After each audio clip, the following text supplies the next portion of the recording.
তাহলে আমরা কমনযোগ্য প্রশ্নের দিকে এগিয়ে যাই। 1 নম্বর 4 মার্কের প্রশ্ন হচ্ছে, সার্বজনীন প্রাথমিক শিক্ষার জন্য প্রয়োজনীয় কয়েকটি পদক্ষেপ আলোচনা করো। সার্বজনীন প্রাথমিক শিক্ষা বলতে যে ভারত সরকার শিক্ষা মন্ত্রণালয় সার্বজনীন প্রাথমিক শিক্ষার জন্য একটি প্রকল্প তৈরি করেন প্রত্যেকটা জেলার ক্ষেত্রে, সেটা হচ্ছে ডিপিইপি, যার পুরো অর্থ হচ্ছে ডিস্ট্রিক্ট প্রাইমারি এডুকেশন প্রজেক্ট। এই প্রজেক্টের ক্ষেত্রে প্রতিটি জেলার জন্য ভারত সরকার যে কয়েকটি পদক্ষেপ দিয়েছিল সেইগুলি এখানে আলোচনা করতে হবে।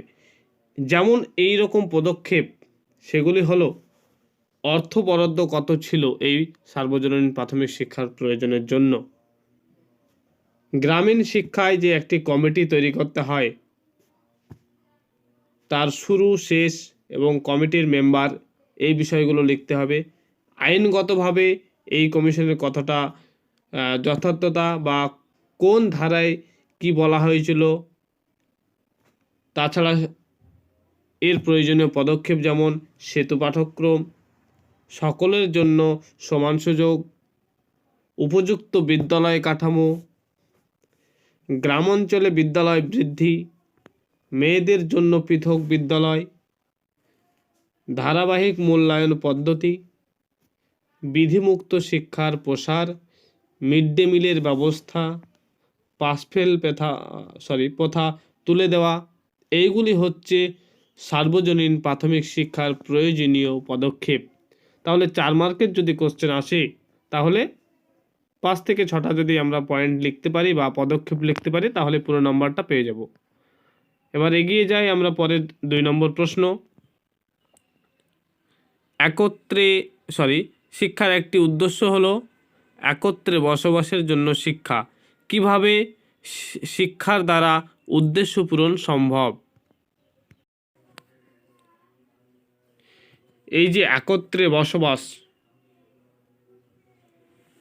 এর শিক্ষার জন্য কিভাবে শিক্ষার দ্বারা এর উদ্দেশ্য পূরণ সম্ভব, তাহলে আমাদেরকে প্রথমে একটা ইন্ট্রোডাকশন লিখতে হবে। কি লিখতে হবে? এর মধ্যে যে একত্রে বসবাস করতে হলে প্রত্যেকের মধ্যে অভিজ্ঞতা বোধ থাকতে হবে, জাতি ধর্ম বর্ণ লিঙ্গ ইত্যাদি যে বিভিন্নতার সীমাকে অতিক্রম করে সেগুলি বন্ধ করতে হবে। এইসবের মধ্যে দিয়েই আমরা একত্রে বসবাসের শিক্ষাটা অর্জন করব। এই একত্রে বসবাসের শিক্ষার জন্য যে কয়েকটি উদ্দেশ্য লক্ষ্য করা যায় সেগুলি হচ্ছে কি? শ্রদ্ধার মনোভাব, মানে সমাজে বসবাস করতে হলে একের প্রতি অপরের যে শ্রদ্ধা, সেই মনোভাবটা সকলের থাকা প্রয়োজন। 2 নম্বর পয়েন্ট কি? শান্তিপূর্ণ সহাবস্থান, মানে যেখানে বসবাস করব আমরা একে অপরের সঙ্গে শান্তিপূর্ণভাবে বসবাস করব এবং হানাহানি হিংসা এটা যেন না থাকে। 3 নম্বর পয়েন্ট মানবিক গুণের বিকাশ, মানে কি? আমাদের যে মানবিক গুণ, মানে ভালোবাসা, সহানুভূতি, ধৈর্য, ত্যাগ, এই সব বিষয়গুলোর বা এই গুণগুলোর বিকাশ ঘটাতে হবে। মানুষের ধৈর্য থাকতে হবে, সহানুভূতি, ভালোবাসা থাকতে হবে, তবেই কি হবে? যে একত্রে বসবাসের শিক্ষা এটা গড়ে উঠবে। এছাড়াও কয়েকটি পয়েন্ট আছে। দলগত কর্মের সুযোগ, মানে একসঙ্গে কাজ করার দক্ষতা, বিভিন্ন সামাজিক সমস্যাকে সমাধান করা, সমাজ সচেতনতামূলক কাজকর্ম করা, এছাড়াও আন্তর্জাতিকতা বোধ, ঐক্যবোধ, এগুলো হচ্ছে সবই একত্রে বসবাসের জন্য শিক্ষা কিভাবে তার উদ্দেশ্য পূরণ করবে তার পয়েন্ট। 3 নম্বর প্রশ্ন, সর্বশিক্ষা অভিযানে যে কোনো 4টি মূল উদ্দেশ্য লেখো। এই সর্বশিক্ষা অভিযানের যে 4টি মূল উদ্দেশ্যের মধ্যে যে উদ্দেশ্যগুলি বলবো সেগুলি হচ্ছে 6 থেকে 14 বছর বয়স পর্যন্ত সমস্ত শিশুর 8ম শ্রেণী পর্যন্ত শিক্ষাকে সুনিশ্চিত করতে হবে। 2 নম্বর উদ্দেশ্য 2003 সালের মধ্যে দেশের সমস্ত শিশুকে বিদ্যালয়ে ভর্তি করা। 3 নম্বর উদ্দেশ্য 2007 সালের মধ্যে সমস্ত 5 বছরের প্রাথমিক শিক্ষা গ্রহণ সুনিশ্চিত করা। এরপরে হচ্ছে 4 নম্বর 2010 সালের মধ্যে সমস্ত শিশু যাতে 8 বছরের প্রারম্ভিক শিক্ষা লাভ করতে পারে তার ব্যবস্থা করা। প্রারম্ভিক বলতে 8 বছরের প্রাথমিক শিক্ষা লাভ করার কথা বলা হয়েছে। এরপরের 5 নম্বর 2010 সালের মধ্যে 14 বছর বয়স্ক যত শিশু ভর্তি হবে তাদের বিদ্যালয় ছেড়ে না যাওয়াকে সুনিশ্চিত করা বা স্কুল ছুট যে ব্যবস্থা সেটা বন্ধ করা। 6 নম্বর 6 থেকে 14 বছর বয়সী বিদ্যালয় ছুট শিশুদের 8ম শ্রেণী পর্যন্ত বিনা খরচে শিক্ষার ব্যবস্থা করা। এছাড়াও বিভিন্ন কারণে মাঝপথে পড়াশোনা ছেড়ে দেওয়া ছাত্রছাত্রীদের পুনরায় বিদ্যালয়ে ভর্তি করার ব্যবস্থা করা। এগুলো হচ্ছে সবই সর্বশিক্ষা অভিযানের মূল উদ্দেশ্য। এরপরে 4 নম্বর পয়েন্ট, মানুষ হয়ে ওঠার শিক্ষা উদ্দেশ্যকে কার্যকরী করতে বিদ্যালয়ের ভূমিকা আলোচনা করো। মানে মানুষ হয়ে ওঠার শিক্ষার ক্ষেত্রে বিদ্যালয়ের ভূমিকা কি কি? এখানে বিদ্যালয়ের ভূমিকা যেমন ধরো, সমস্ত বিদ্যালয়গুলিতে সংহতি স্থাপন করতে হবে। মানে জাতীয় সংহতি, আমরা ভারতীয় এই যে সংহতি এটা স্থাপন করতে হবে বা এই শিক্ষা সমস্ত বিদ্যালয়ে দিতে হবে। তাছাড়া গণতান্ত্রিক শিক্ষায় প্রাধান্য দিতে হবে। আর কি, শিক্ষা হবে জীবনব্যাপীমূলক প্রক্রিয়া। এছাড়াও বিবেকানন্দ বলেছেন, সুস্থ দেহ সুস্থ ও সুন্দর মনের বাসস্থান। বিদ্যালয়ের নিত্য নৈমিত্তিক কার্যকলাপের সঙ্গে বিভিন্ন পাঠ্যক্রমিক কার্যাবলী সুস্থ দেহ গড়ে তুলতে সাহায্য করে। তাই কি যে বিদ্যালয়ে সহপাঠ্যক্রমিক কার্যাবলী যুক্ত করতে হবে। এছাড়াও যে সামাজিক মেলামেশা, সামাজিক ঐক্য, এই জ্ঞানটা বিদ্যালয়ে দিতে হবে। এছাড়াও সামাজিক যে সংস্কৃতি সেগুলি সংরক্ষণের জ্ঞান দিতে হবে। তার মাধ্যমেই মানুষ হয়ে ওঠার শিক্ষার উদ্দেশ্যকে কার্যকরী করা যাবে। কার দ্বারা? বিদ্যালয়ের দ্বারা। এরপরের 5 নম্বর যে প্রশ্ন আছে, শিক্ষা প্রযুক্তিবিদ্যার যে কোনো 4টি সুবিধা। এখানে এই প্রশ্ন সুবিধা ছাড়াও অন্যভাবেও আসতে পারে। কি 4টি ব্যবহার বা অবদান সম্পর্কে লেখো। তাহলে কি হবে, একই পয়েন্ট লিখলেই নম্বরটা পুরো পাওয়া যাবে। তাহলে আমরা জানি যে শিক্ষা প্রযুক্তিবিদ্যার ক্ষেত্রে 4টি সুবিধা কি কি হতে পারে। যেমন ধরো, সক্রিয়তা সৃষ্টি। সক্রিয়তা সৃষ্টি কি? সক্রিয়তা ছাড়া শিখন কার্যকারী হয় না। প্রযুক্তিবিদ্যার সাহায্যে শিক্ষার্থীকে সর্বদাই সক্রিয় থাকতে হয়। সক্রিয়তা শিক্ষার্থীকে সাফল্য লাভে সহায়তা করে বা সাহায্য করে।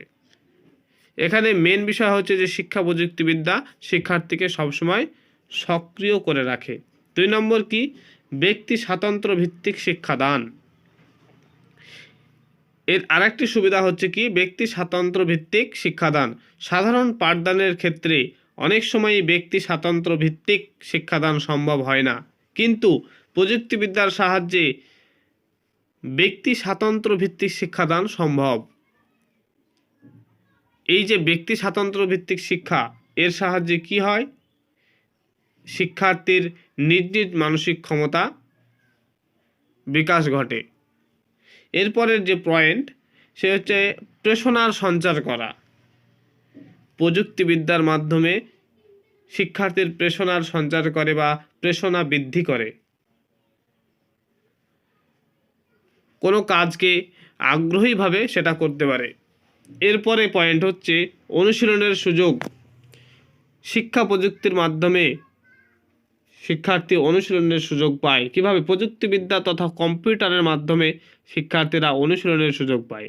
শিক্ষার্থীরা প্রয়োজন অনুসারে নিজস্ব সময় অনুযায়ী অনুশীলন করতে পারে, ফলে শিক্ষণীয় বিষয় অধিক ত্রুটিমুক্ত হয় বা সেখানে অসুবিধা থাকে না। এরপরে এই প্রযুক্তিবিদ্যার যে আরেকটি সুবিধা, সেটা হচ্ছে সমস্যা সমাধানমূলক শিখন। প্রযুক্তিবিদ্যার সাহায্যে শিক্ষার্থীরা নিজেরাই সমস্যার সমাধান করতে সক্ষম হয়। এতে তারা আত্মতৃপ্তি লাভ করতে পারে বা নিজে তৃপ্তি প্রাপ্ত হয়। এই কটা পয়েন্ট লিখলেই হবে যে শিক্ষাক্ষেত্রে প্রযুক্তিবিদ্যার ভূমিকা, অবদান বা এর সুবিধা। এর পরের প্রশ্ন, কর্মের জন্য শিক্ষা এর উদ্দেশ্যগুলি পূরণে বিদ্যালয়ের ভূমিকা সংক্ষেপে আলোচনা করো। এখানে যে শিক্ষার 4টি স্তম্ভ, এই কমনযোগ্য প্রশ্নের মধ্যে 4টি স্তম্ভই আলোচনা করা হয়েছে। আরেকটা কথা বলা হচ্ছে যে এই 4টি যে স্তম্ভ আছে এই 4টি স্তম্ভের মধ্যে একটা স্তম্ভ পরীক্ষায় অবশ্যই আসবে। তাহলে কর্মের জন্য শিক্ষার যে উদ্দেশ্য পূরণে বিদ্যালয়ের ভূমিকাগুলি কি কি? তাদেরকে কর্মজগতের সঙ্গে পরিচিতি লাভ করাতে হবে, মানে বৃত্তিমূলক শিক্ষার সঙ্গে তাদের পরিচিতি ঘটাতে হবে বা ঘটানোর দায়িত্ব কার? বিদ্যালয়ের। 2 নম্বর পয়েন্ট, দলগত মনোভাব সৃষ্টি। এর জন্য বিদ্যালয়ের বিভিন্ন কর্ম শিক্ষামূলক কাজে বা সহযোগিতামূলক কাজে, বাগান পরিষ্কারমূলক কাজে একসঙ্গে কাজ করার, অংশগ্রহণে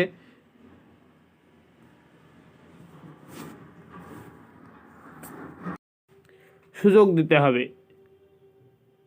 তাছাড়া সৃজনশীলতার স্বাধীনতা, মানে যে শিক্ষার্থীর একটা নিজস্ব কিছু আবিষ্কার তথা নতুন কিছু করার ক্ষমতা বা চিন্তার প্রকাশ ঘটানো, তার একটা স্বাধীনতা দিতে হবে। সুব্যক্তিত্ব গঠনে সহায়তা করতে হবে। বিদ্যালয়ে এমন শিক্ষা দেওয়া প্রয়োজন যাতে পরবর্তীতে ভবিষ্যতে শিক্ষার্থী সুব্যক্তিত্ব গঠনে বা অন্য কোনো শিশুকে তার ব্যক্তিত্ব গঠনে সহায়তা করতে পারে। এরপরে একটা গুরুত্বপূর্ণ পয়েন্ট কি? আত্মবীক্ষণ। আত্মবীক্ষণ মানে কি? বিদ্যালয় শিক্ষা জগতের প্রকৃত সত্যকে শিক্ষার্থীর কাছে উপস্থাপন করে শিক্ষার্থী নিজেকে উপলব্ধি করে, মানে শিক্ষার্থী বিদ্যালয়ে বিভিন্ন যে কাজকর্ম তার উপস্থাপনের মাধ্যমে শিক্ষার্থী নিজেকে উপলব্ধি করবে এবং কর্মমুখী শিক্ষা শিক্ষার্থীকে আত্মপ্রত্যয় বৃদ্ধি ও আগ্রহ বৃদ্ধিতে সহায়তা করবে। এটাই হচ্ছে আত্মবীক্ষণ। তাহলে কর্মের জন্য শিক্ষায় বিদ্যালয়ের যে ভূমিকাগুলো পড়লাম এগুলোই যথেষ্ট। এরপরের প্রশ্ন হচ্ছে সর্বশিক্ষা মিশন কি? সর্বশিক্ষা মিশন সফল করতে পশ্চিমবঙ্গ সরকারের গৃহীত 2টি উল্লেখযোগ্য পদক্ষেপ আলোচনা করো। তাছাড়া এর 4টি যে উদ্দেশ্য লেখো, এই পদক্ষেপ আর উদ্দেশ্য একই। এই 7 নম্বর প্রশ্ন যেটা আছে সেটা 2 নম্বর প্রশ্নে আলোচনা করলাম, একই উত্তর লিখলেই হবে। এবার 8 নম্বর প্রশ্ন, বয়স্ক শিক্ষা বলতে কি বোঝো? বয়স্ক শিক্ষার লক্ষ্যগুলি আলোচনা করো। এবার বয়স্ক শিক্ষা কি? সার্বজনীন শিক্ষা বিস্তারের মধ্যে রয়েছে বয়স্ক শিক্ষা। এটি হলো জাতীয় কারিগরি মিশনের অন্যতম এবং এটির উদ্দেশ্য 15 থেকে 35 বছরের নিরক্ষ বয়স্কদের ব্যবহারিক সাক্ষরতা প্রদান করাই হচ্ছে বয়স্ক শিক্ষা বা তার মূল কার্যকারিতা। এই বয়স্ক শিক্ষার যে লক্ষ্যগুলি আছে সেগুলি আমরা জানব। 1 নম্বর লক্ষ্য, নাগরিক দায়িত্ব ও কর্তব্য সম্বন্ধে সচেতনতা। মানে কি? যে বয়স্ক শিক্ষার একটি অন্যতম লক্ষ্য সেটা কি? নাগরিক দায়িত্ব ও কর্তব্য সম্বন্ধে প্রত্যেককে সচেতন করা, এটাই হবে বয়স্ক শিক্ষার মূল লক্ষ্য। এছাড়াও লক্ষ্য কি? সামাজিক সেবার মনোভাব গঠন। দেশের প্রতিটি বয়স্ক নাগরিকের একটাই কর্তব্য কি? যে সামাজিক সেবা, এই সেবামূলক কিছু মনোভাব প্রত্যেকের মনের মধ্যে সেটা তৈরি করা। 3 নম্বর, গণতান্ত্রিক মনোভাব গঠন করা। এটার মধ্যে যেটা বলছে প্রতিটি বয়স্ক মানুষের মধ্যে গণতন্ত্রের প্রতি শ্রদ্ধা ভাব জাগরণ এবং গণতান্ত্রিক মানবিকতার বিকাশ এবং এর সঙ্গে সরকারি প্রশাসন সম্বন্ধে ধারণা দেওয়া। 4 নম্বর পয়েন্ট, বিশ্বের ও দেশের সমস্যা সম্বন্ধে সচেতনতা। তাহলে কি এটার মধ্যে কি বলা যায়? যে বয়স্ক শিক্ষার একটি অন্যতম লক্ষ্য হলো প্রতিটি বয়স্ক নাগরিকের মধ্যে দেশের এবং বিশ্বের সমস্যাগুলি সম্পর্কে সচেতন করে তোলা। তাহলে গেল 4 নম্বর। এবার 5 নম্বর পয়েন্ট কি? সংস্কৃতির প্রতি শ্রদ্ধার মনোভাব। ভারতের যে সংস্কৃতি তার প্রতি যে মনোভাব গঠন করতে হবে, ভারতের ইতিহাস, ভূগোল, কৃষি ইত্যাদি সম্বন্ধে জ্ঞান প্রদানের মাধ্যমে এই সংস্কৃতির প্রতি মনোভাব যে শ্রদ্ধামূলক মনোভাব সেটা তৈরি করতে হবে। এরপরে সংস্কৃতির উন্নয়ন, বয়স্ক নাগরিকদের সঙ্গীত, নৃত্য, কবিতা ও নাটকের মাধ্যমে আনন্দ দেওয়া ও সংস্কৃতির উন্নয়ন ঘটানো হচ্ছে বয়স্ক শিক্ষার মূল লক্ষ্য। এছাড়াও যে পয়েন্ট, নৈতিক মূল্যবোধের বিকাশ। বয়স্ক শিক্ষায় প্রতিটি নাগরিকদের মধ্যে বিভিন্ন আলোচনা পড়ালেখার মাধ্যমে বয়স্ক শিক্ষার গুরুত্বপূর্ণ লক্ষ্য, এগুলোই হচ্ছে নৈতিক বিকাশের লক্ষ্য। এইসব পয়েন্টগুলো লিখলেই তাহলে বয়স্ক শিক্ষার লক্ষ্য প্রশ্ন পড়লে এখানে ফুল মার্কসটা পাওয়া যাবে। এরপরে যে প্রশ্ন আছে সেটা হচ্ছে জ্ঞান অর্জনের শিক্ষা এর উদ্দেশ্যগুলি পূরণে বিদ্যালয়ের ভূমিকা কী? তাহলে কি জ্ঞান অর্জনে যে শিক্ষা এর উদ্দেশ্য পূরণে বিদ্যালয়ের ভূমিকা কি? 1 নম্বর ভূমিকা কি হতে পারে? আত্মনির্ভরতা অর্জন করা। কিভাবে আত্মনির্ভরতা অর্জন করা? বিদ্যালয়গুলিতে মানুষ জ্ঞান আহরণ করে, ফলে তাদের মধ্যে আত্মসক্রিয়তার সৃষ্টি হয়। এই যে আত্মসক্রিয়তা সেগুলি সুদৃঢ় করতে হবে, যা ব্যক্তিকে আত্মনির্ভরতা অর্জনে সাহায্য করে। এরপরে কি? স্বাধীন চিন্তার বিকাশ। বিদ্যালয়ে জ্ঞান আহরণের মাধ্যমে মানুষের স্বাধীন চিন্তার বিকাশ ঘটাতে হবে। নতুন সৃষ্টিতে অনুপ্রেরণা 3 নম্বর পয়েন্ট। বিদ্যালয়ে জ্ঞান আহরণের মাধ্যমে মানুষের মনে নানান জিজ্ঞাসার সৃষ্টি হয়, যা জ্ঞান আহরণের মাধ্যমে প্রশমিত হবে। এছাড়াও বিশ্বজগৎ সম্পর্কে জ্ঞান অর্জন করতে হবে, বা বিশ্বজগৎ সম্পর্কে জ্ঞান দান করার দায়িত্ব বিদ্যালয়ের।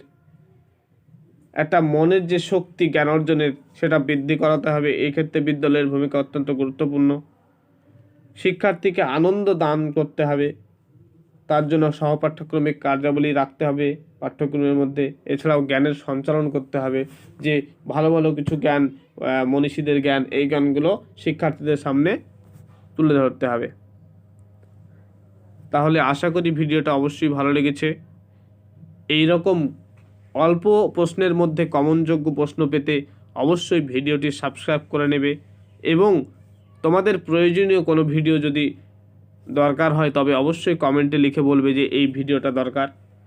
অবশ্যই ভালোভাবে ভিডিও দিতে সক্ষম হব। সকল ছাত্রছাত্রীকে অসংখ্য ধন্যবাদ।